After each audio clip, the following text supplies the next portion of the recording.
How to add links to your WhatsApp status. So the first thing you want to do is go to your WhatsApp app.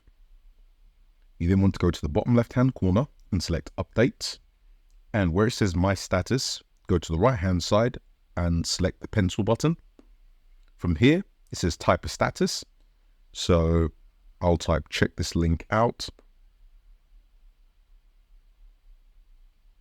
and paste the URL link.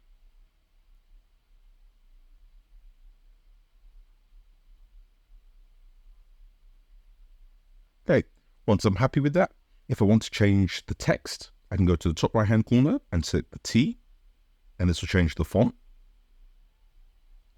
Or if I want to change the color of the background, I'll go to the top right hand corner and select the paint brush.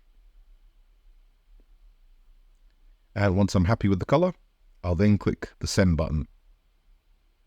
And to check how that looks, go to the left hand side of My Status and select that. And then I can select the link and it will now say open link.